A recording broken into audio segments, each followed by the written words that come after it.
Sometimes, when I'm in the garden, brushing dust off the leaves or watching sunlight slide across the petals, I remember afternoons with my grandma.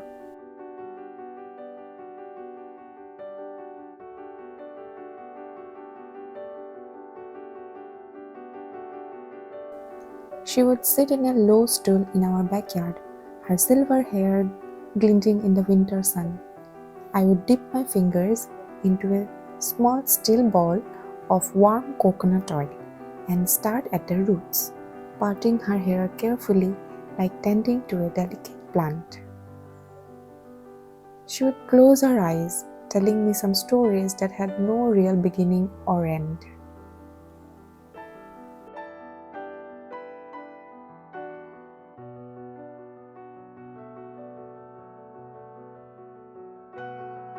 So I'm in the middle of editing this video for you guys, and I stepped in to talk about a book. Not actually talk about, I want to introduce you to this book that I can't stop talking to anyone and everyone around me. It's a book by Anchal Malhotra, the book of everlasting things. It's so beautiful, guys. The author paints with words so vividly that you can almost smell the places, feel the air heavy with memories, and hear the cries of people that caught up in the churning chaos of partition. It's piercingly beautiful. I seriously urge you to read this one. Okay, bye. Enjoy the rest of the video.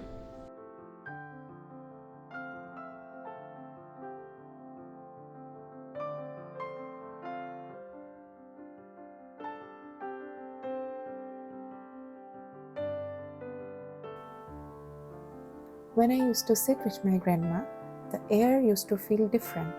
It smelled of old books, wood smokes, and freshly washed bedsheets drying on the line. A kettle somewhere in the kitchen would let out a faint whistle, and all around us the garden waited. Mango trees, bougainvillea, a few stubborn marigolds that refused to stop blooming even in the chill. We didn't have anywhere else to be. No deadlines, no ticking clocks, just a slow rhythm of oil, hair, sun, and stories.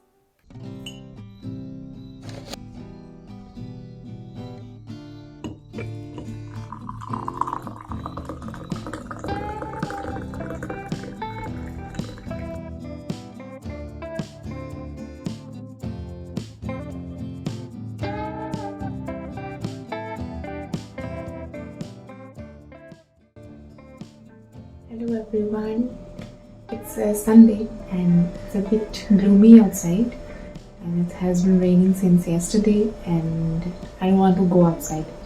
So I have set up a little space for myself here in my bedroom itself, and I know I haven't shown you this part of the painting, this whole process, because sometimes I don't feel like filming anything and suddenly middle of the night I feel like painting again, and I'm lazy to bring up my whole setup, and here I am.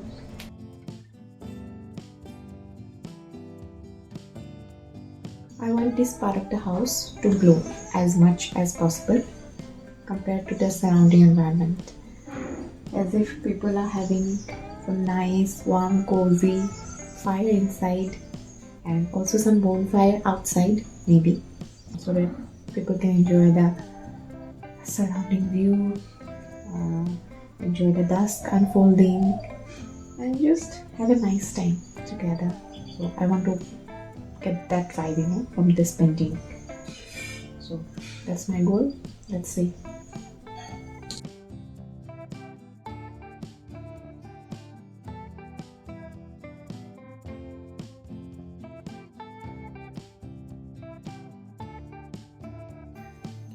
In those afternoons when I was with my grandma, nothing much happened to it.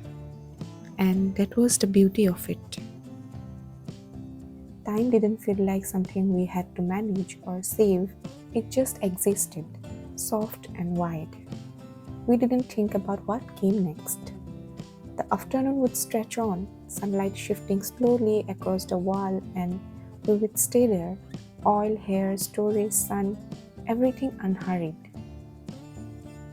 I think about it often now when I'm painting or watering my plants. How those moments slipped away quietly without saying goodbye. These days, we rush to finish everything, finish work, finish dinner, even finishing rest. Somewhere along the way, we forgot what it felt like to linger. But the garden still remembers. It doesn't care for lists or clocks. You can't rush a seed to sprout, no matter how often you look. Sometimes weeks pass before anything breaks the surface, and even then, it's barely a whisper of green. But beneath the soil, there is movement, small, patient, invisible. It reminds me that not all growth looks like progress. Sometimes it's just quiet preparation, roots finding their way, learning where to belong. And maybe we are like that too, growing quietly even when nothing seems to be changing.